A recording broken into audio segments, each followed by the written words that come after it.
Welcome to The Author Next Door, where hosts Angela Haas and Cassie Newell chat about the wild world of writing and publishing. Join them for weekly episodes and special monthly guests. Pull up a chair. The conversation starts now.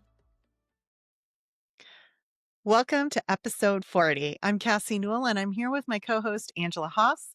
And this month, we're talking about different perspectives in writing. So what do we mean by perspectives? Basically, it's in another context, a viewpoint, or an outlook. We've loaded this month with different guests who will bring perspectives that are unique and what we think is worth sharing. So with that, Angela, I've got some questions. Okay, do it. So you've worn a lot of creative hats over the years because we've talked about through the year, basically, your buying and your creative journalism and your classes in the college. Like you've worn all these different creative hats in your career. So from that, does any of that come into your perspective with writing? Does it influence you at all? Oh yeah, all And the if so, time. how? Like, I want to know the deets, not just a yes. Well, I love like weaving in just my perspective, things that I know about into my stories, because I think that's something they tell us, right? Write what you know. And Yeah. for a while, I was like, what do I know about? And I didn't think it was very exciting because I looked back down my resume and I was like, gosh, lots of retail, lots of teaching. And then I was like, you know what? I do know about other things that I like too, but it's also like where I grew up and what my childhood was like, and being Italian and cooking from an Italian perspective, like how food was so important to our family and the memories I have of just being in my grandmother's kitchen. And I was like, you know what? I'm going to bring that in to, Yeah. this current book that I'm writing. I decided to make the guy like part Italian. So then I can, share my favorite recipes through him because he's a chef. I love And that. then in the last romance, I really got to explore what it was like to grow up in Colorado, because so Yeah. many people love moving here. We have like some of the most incredible natural areas, and I don't like them.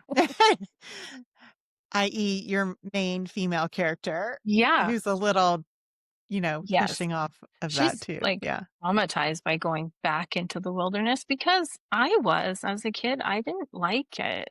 It was lonely. It was scary sometimes. And I almost, when I go back into the mountains today, based on how I felt as a child, I get anxious. I don't like being Yeah. out there. It just is a sense of feeling disconnected and not safe. And that just has a lot to do with growing up out there. But until you Mhm. grow up in the mountains, and some people, that is my perspective. And that's the point of sharing your perspective and writing. My perspective is not the same as the other person who grew up in the wilderness and loved every minute of it and still lives Right. there and never wants to live in the city. And I think that's what we have to learn as authors. Each person's perspective as an author is different. And I think Yeah. it's up to us to learn from that. And that helps us grow as writers. It helps our characters. But that's what I thought was inspiring about this month, is just learning from different people and understanding their point of view. Yeah. So, Because even um, in your career as a buyer, your first book, she is a buyer. she is. Yeah. And I got to explore what it's like running a retail business in that book, Yeah. because um, it's not as glamorous as you think. And a lot of people don't understand that when you own your own business, especially if you're retail service, food service industry, there are no nights off and weekends. It's not 9 to 5. You are there in the trenches. Sometimes I was working 16 hours a day Right. because there's no one else, and people call in sick. And then you have to manage two different departments, where I was like selling fine jewelry in the gallery and then going helping on the grill in the cafe. And it sucked at the time, but it's Yeah. amazing how much we can draw from that. And then I was like, gosh, I have so much experience and as being in the world of academia with getting my master's, being a teacher, Right. I could go and draw on those perspectives. So, yeah, we have a lot, right? We have a lot in our arsenal as human It's beings. interesting when you said write what you know. As a coach, I have this aspect where I'm like, no, you don't have to write what you know. You have to write what it feels like. Hmm.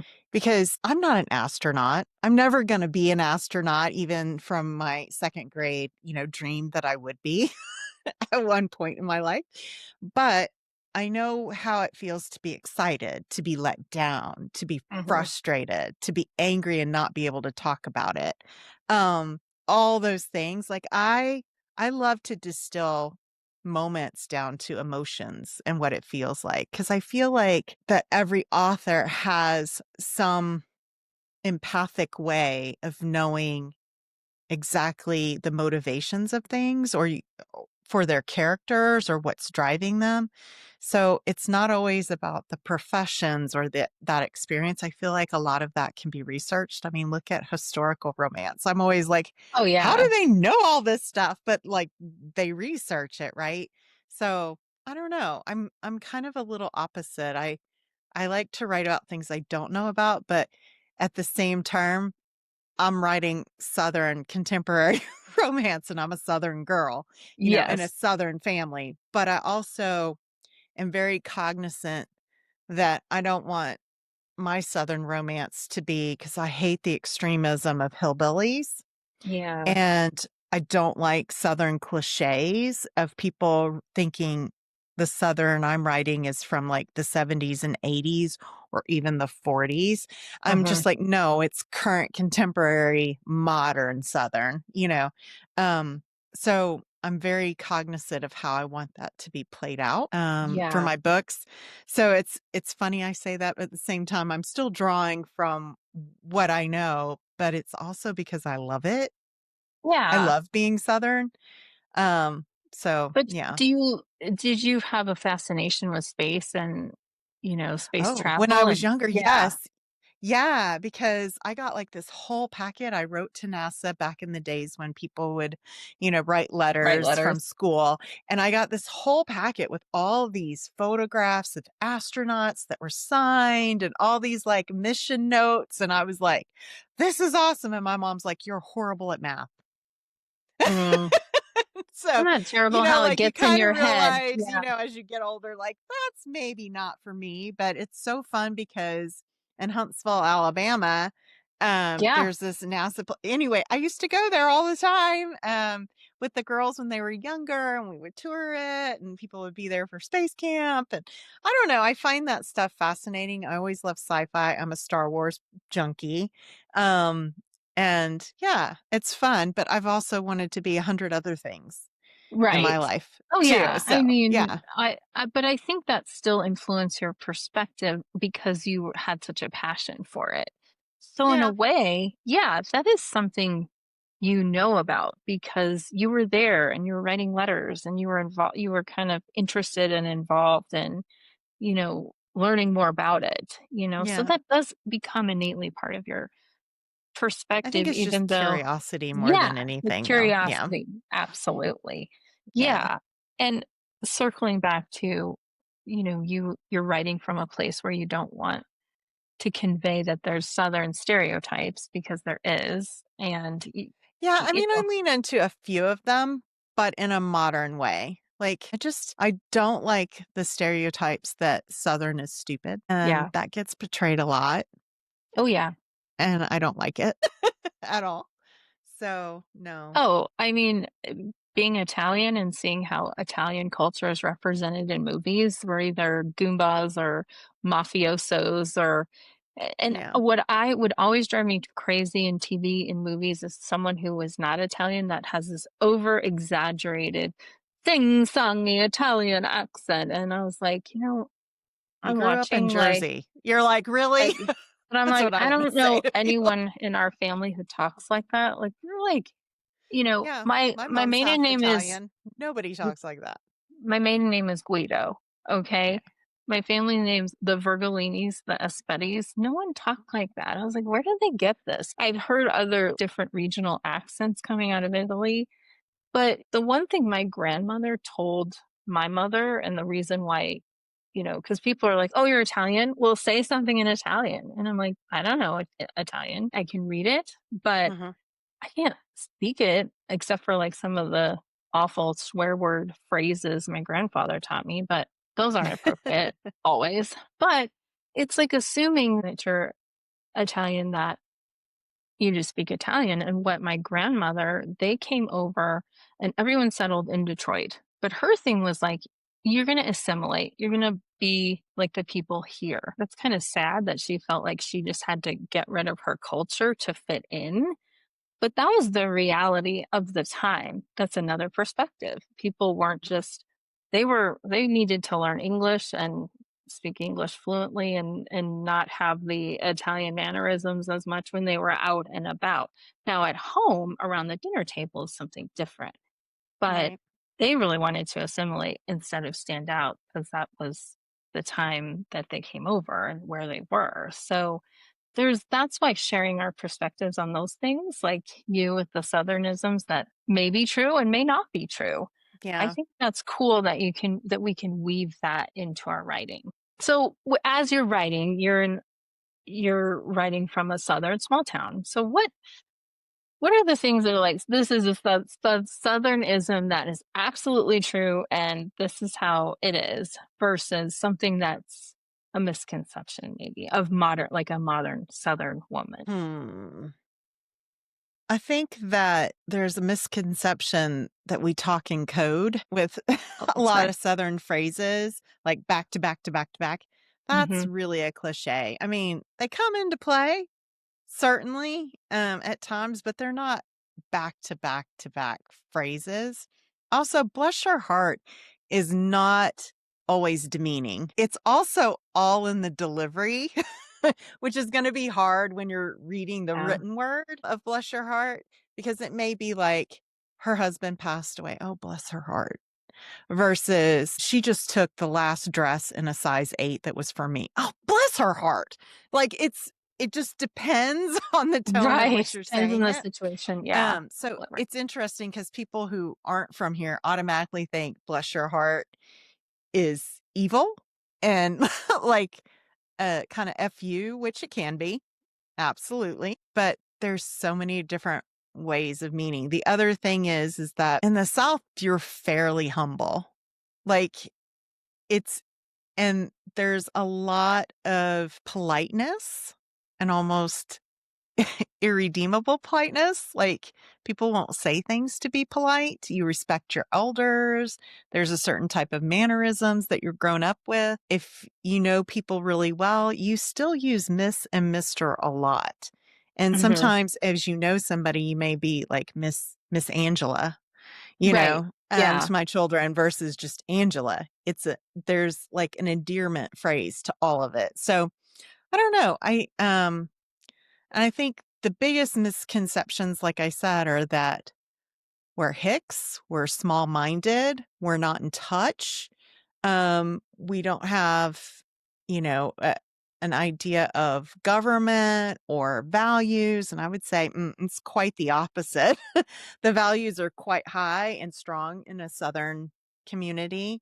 I also think small towns, the reason why I love them so much, and it's not as common as it used to be, um, is like everybody knows your name if you grow up in a small Mhm. town. Oh, There's yeah. usually a matriarch in a small town, and, Mhm. I've developed that with my Mrs. Havers character, and Yeah.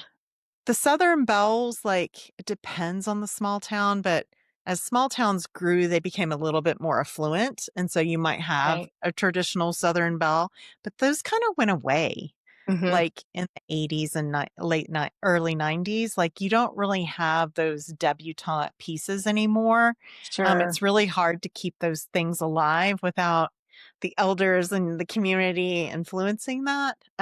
So I don't know. It's just my way of trying to keep it alive a little longer. Yeah.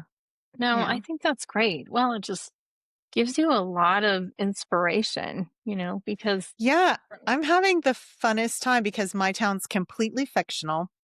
And what's so crazy is that when I named my town, I was really thinking of my aunts who live in northern Georgia, and just the southern belles of both of them. I just adore hmm them. And yeah, I was like, that's where I want to, and I want to have something, in Georgia with peaches. And it just kind of flew together, Peachwood Grove. But it's so funny because now I live in a town called Beech Grove. And I was like, obviously, I was influenced and I didn't even yeah, know it subconsciously. And it's yeah, been hilarious. My husband and I learning our new address because this is where my parents live in Tennessee. And I was just like, oh my gosh, how did I not know I did this subconsciously? And he's like, I have no idea, but it's hilarious. right. So I think also your experiences and your perspectives, you may not realize how they're influencing your choices. They just happen, which is pretty fun and wild when you connect the dots later. And this town is a small town. Yes. Um, you know, so we don't really have a stoplight, but we do have a post office. Yeah, that is Green Mountain Falls, Colorado, where I live. And we got a Dollar General. Yeah, there was stop signs. There was a 7-Eleven when I was a kid in front of a horse stable. Nice. There's a You big got to lake get with your Slurpee when you're on your yeah, horse. yeah.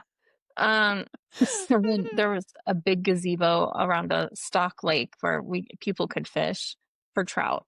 And then just a couple, like a Greasy Spoon breakfast diner, the pantry, go there because it's amazing. It's just amazing home cooked, small town Yeah. food. And then the dive bar, the post office, the church. And Yep. that was it. That was my small mountain town.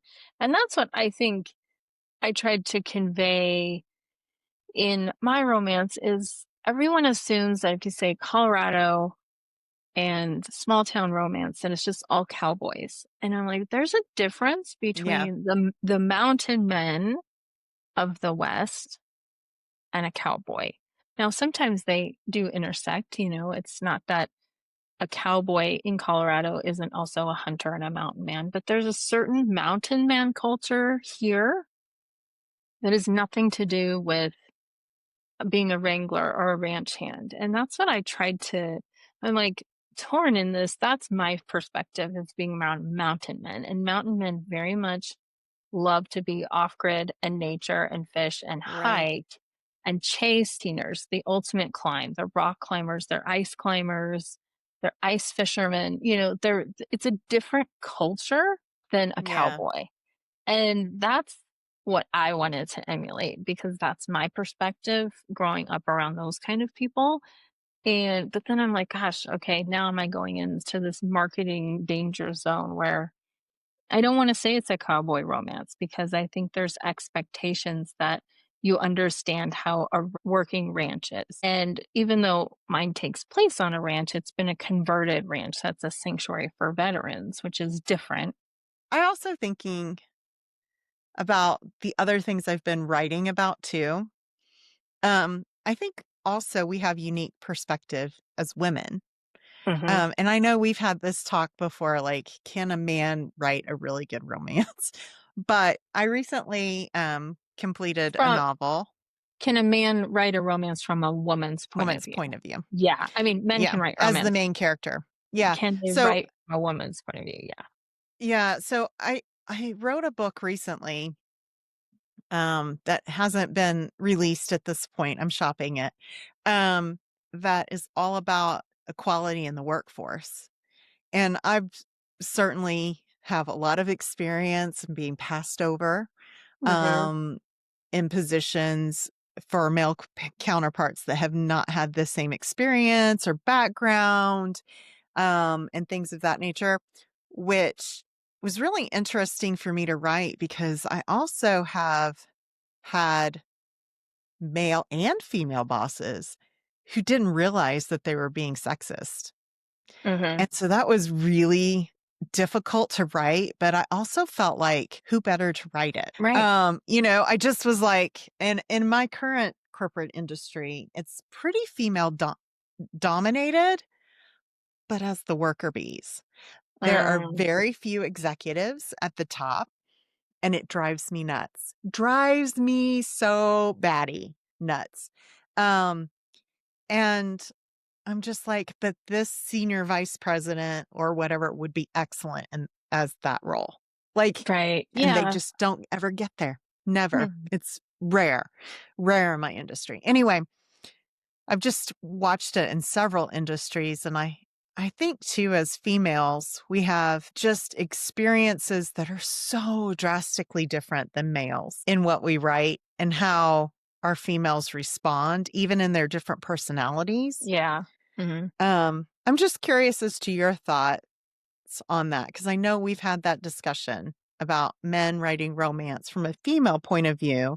And I know females love the men we write from our point of views, even in the male sphere, because it's fantasy. It's what every female's wanting from their partners. So Yeah. it's very different. I find this conversation really interesting, but I'm curious as to your perspective on it. Well, I think it just depends. I think if a man is willing to do research and talk to women and say, how would you react in this situation? I think that's what I've had to do writing from a male perspective. I don't want to assume that I know what we really don't know what men are thinking. I don't even know what some other women are thinking. I'm like, what were you thinking? And I come from a different place in the small business world, but also academia. Interesting thing from my perspective, my point of view, every opportunity I had for promotion came from a male. And the females didn't like me Mm. because I was too assertive. I was even told that by a woman in academia that was coming into a new culture, as in like taking over position that this beloved man who was running this department had. We all loved him. And he just looked at people's merit. He didn't really care, but he always like he was the one that gave me my opportunity to teach. And then that was further nurtured by another man because they saw what I can do. And they just Mhm. looked at that. Whereas the woman coming in was threatened by me. And that's my experience with women all the time. My female basketball coach didn't like my mother, who was the secretary of my high school, punished me by putting me on the lower teams for practice. Whereas my male track coach said, I think you're fast. I'm going to put you with the seniors because I think you can keep up with them and learn from them. So growing up and just for some reason, I had such different experiences with males in positions of authority over me versus the females. And that was not all the time. There's a couple really inspiring women I worked for, but that's my perspective. So I weave that into with a lot of male mentors I've noticed where I've had to like shift and be like, you know what, I need some female mentors. But I always had Yeah. male ones that I looked up to that were like father figures in a way in business. And so that isn't that interesting how your experience is completely different, your perspective in your industry. I Well, I mean, wouldn't say it's not completely completely different, different, but but you're I've looking had, at like women being passed over, which is terrible. And I know it yeah. happens versus Well, and in current terms, people that put tests on you too, which is really unfair, but it happens all the time. by Like you tests, what do think you you're mean? just in maintenance of your job, but you're being tested I got constantly you. with And you don't the know about it, yeah, right? and you You're don't not, know yeah. about it, but Okay. others might. Oh, It's I don't really like that. unfair. So yeah, I don't know. I had a lot of, I don't know, it was a little cathartic writing those out. I've really overcome a lot in my corporate career. And I feel very comfortable where I'm at. Yeah, it's really interesting to write those kinds of things. And play with those. I also wrote in my young adult fiction because my daughters, especially my youngest one, was always like, these are my group of friends and they will be my friends forever. And I'm like, Yeah. honey, I had a group of friends too in high school, tight as a rock. I mean, if I went back in my 30-year reunion or whatever it is, I'm sure I would just be aglow seeing them again. But it's not really reality. And sometimes those things break apart. And so I had it break apart pretty hard at the end of my series for that particular storyline, and I actually had a turncoat, who wasn't like that at the beginning, is one of her best friends, and she completely turned on her. But it Oh, happens all the time with that's all the female time. friend groups, Mm-hmm. all the time over Yeah. stupid stuff. But Yeah. that's so YA. Well, Oh, I'm I've got some curious. stories. Do you think your perspective has changed or fine-tuned as you've become a writer? Yeah. I mean, I think from the time, especially when I first started and I didn't know what the hell I was doing, to now having a lot more of a plan and understanding my characters a little bit more and understanding that it's kind of fun to pick and choose little bits from my life and put them in the book, Mhm. and it gives me such inspiration. So yeah, I've learned a lot, but just learned about how to fine tune it. So it's not all about it can't be all about my experiences. There's just some stuff that you have to make up, and especially writing sci-fi fantasy. I had to do a lot of research, but I think with the romances and that being more grounded in reality as far as lighting wise, yeah, that's definitely shifted my perspective. What about you? What about for you? Yeah, I definitely think my perspective has shifted from publishing my first book. And my why has changed Mhm. since I started this creative endeavor. Definitely more clear what I want out of this romance pen name that I've been, doing all year, and my plans for the next 2 years. But I also have some reality checks around it too.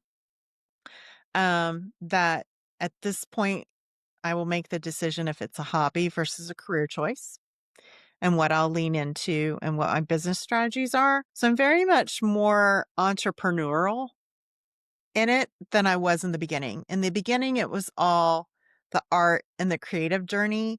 And I'm much more settled on the business, the strategy, and the marketing journey. And I think the difference of where I am today is I've decided, and it's a bold statement, I've decided I know how to write a story. Yeah. I've decided I know how to bring characters together and I know how to make things cohesive that is enjoyable entertainment. I am never striving for a literary award. That is not who I am. So I just want to continue to provide entertainment and that people enjoy and gravitate to. Would I like to be your author that you're like an automatic buy for? Uh, Yes. Heck yeah.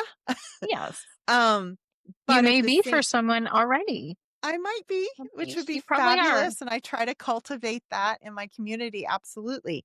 But for me, I'm just like, I just want to have the right creative payday as well for me to continue. I've had my own passion project, which was a prose and poetry book. I think Mhm. I will continue on that journey. I still have another one that I have kind of just fiddled with.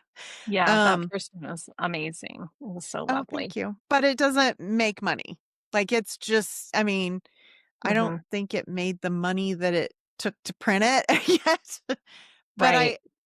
I love it. And I think at this point, at the end of the year, I decided to have a really hard talk with myself. And this is a new perspective I probably wouldn't have done like 5 years ago, which Mhm. is what are the things I'm going to remove? Because I can't do it all. And I'm not willing to give up my day job. I don't hate my day job. I actually like it. I'm Right. really good at it. And I'm like, that's not going away anytime soon. Um, but I can't continue all the businesses and all the things and expect to Mhm. grow and what I'm enjoying. So, yeah, I'm going to have a hard discussion with myself at the end of the year as to what I'm cutting. But Yeah, I yeah, think I we think all my have to do perspective that. is much different now than it was in 2016, which was let's put this out, let's see what happens, let me write the next one, let me get the next one. Now I'm like, this is the series I'm writing. This is how I'm going to launch it. This is what I'm going to invest in. I've decided on audiobooks. This is how I'm going to, do this and try to grow. My whole aspect was to grow this to see where it would go and stay in romance and Mhm. have some fun with it. And then 2 years from now, assess. Yeah. Yeah. So All right. my perspective is very different than it was before. Yeah. Yeah. And I don't know if this is true for you, but I was just sort of like, sure, I can write a book, whatever. Now it's, we have to have a business planner. We have to have an outlook. We have to have a path. Where is this going? What are we doing? Why are we doing this? And looking at each different thing. So yeah, definitely a big shift and for the better. I mean, I think if you want to be successful, you can't just be like, I might write something today or maybe I'll do this, whatever. You kind of have to have I a think it's path. different personalities, like different strokes for different folks. Like Yeah. those that are super creative, that they're like, this is a hobby and I'm Hmm. dallying. Exactly. Fine. Sure. Perfect. Yeah.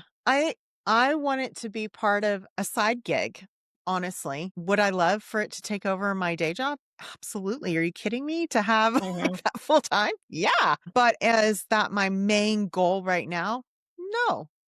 I just would like to see some income, get some momentum, see it build, and actually see what could happen with it. So I'm definitely in a different stage of that. And also, there are other creatives that are like, oh, if you take away my ability to write, I will die. I won't. I mean, honestly, Yeah. I won't. Like, I'll still fiddle, I'll still have little projects, but I won't be under a timeline. Hmm. I'd probably get a lot more done in my house. I might Right. actually garden. Like, I will find other things to do. It would not kill me not to write.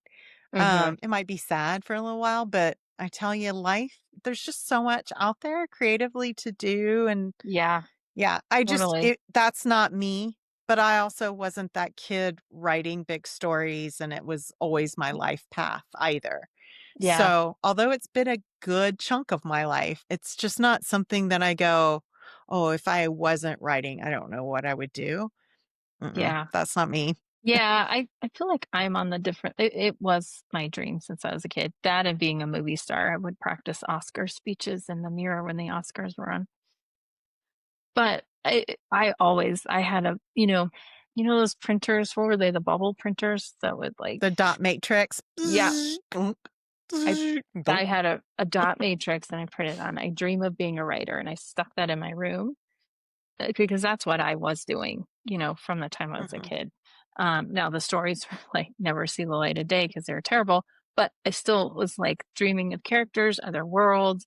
That's, we also had to keep ourselves busy in different ways because we didn't have social media. And I was Yeah. like in a cabin in the mountains. So, like, Yeah. um, that was my life's goal for sure. So, and for everyone listening, it's never too late.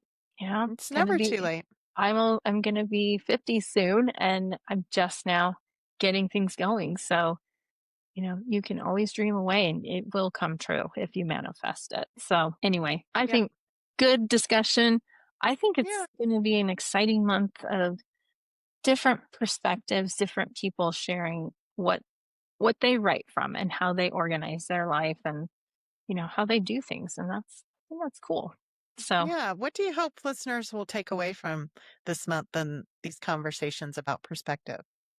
and just sometimes I think as writers we get in our own little bubble, tunnel vision, and we're Mm, focused so much on one thing.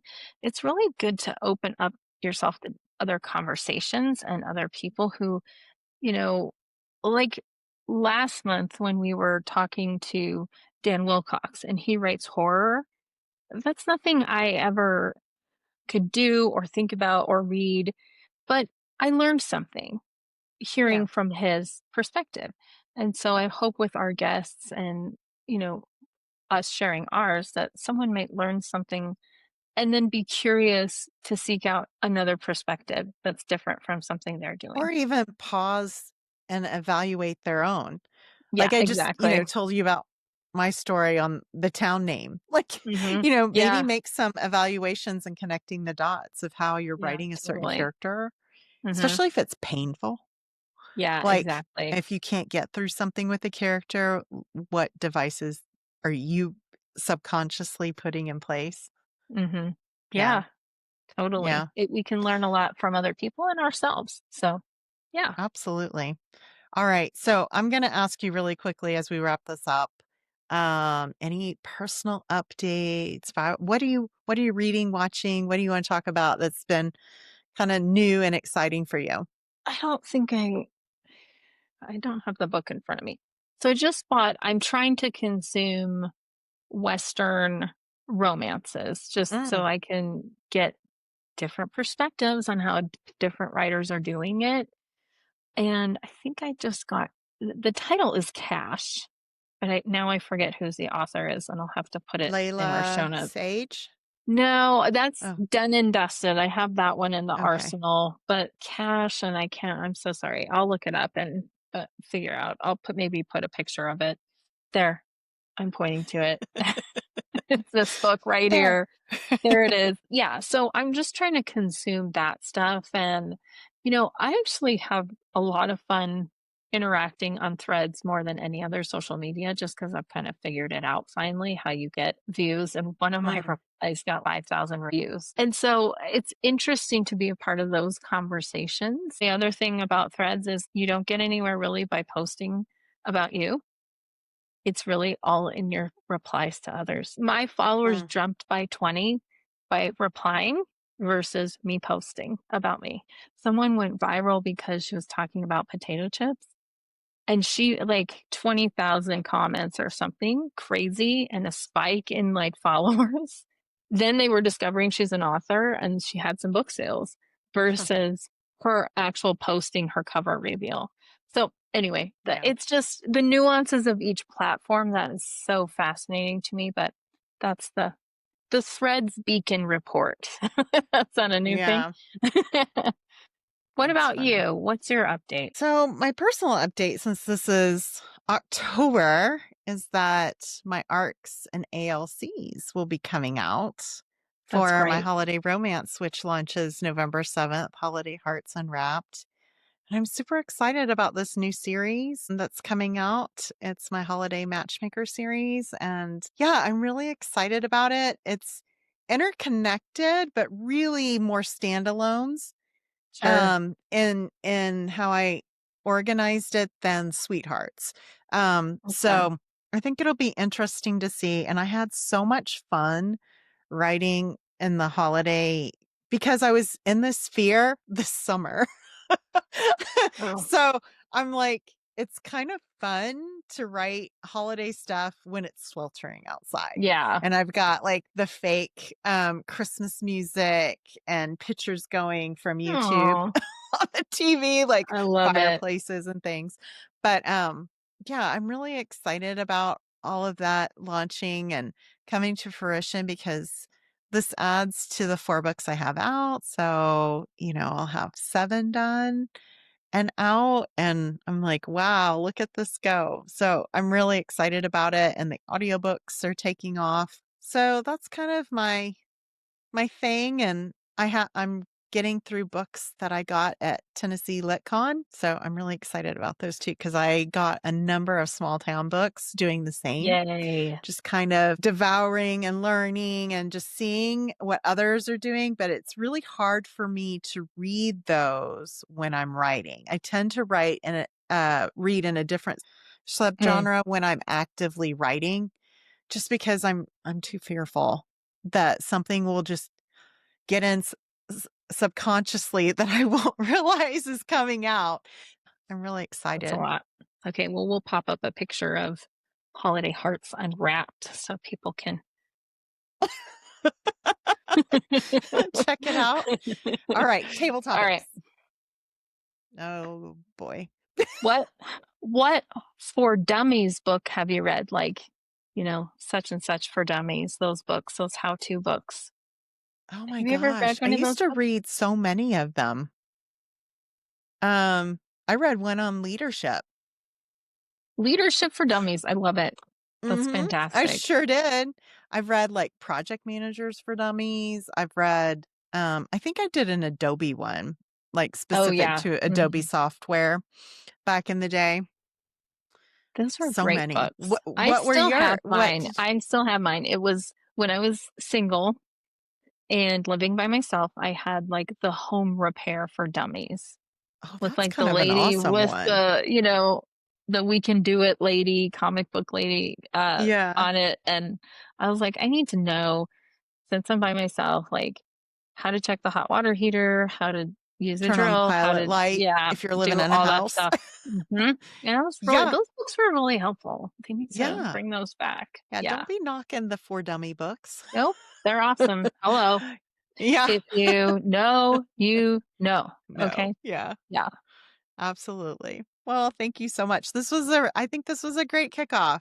Yeah. All right. So thank you everyone for joining us today. Don't forget to give us a review and rating wherever you listen to the podcast. It really helps with our visibility, and share it with your friends.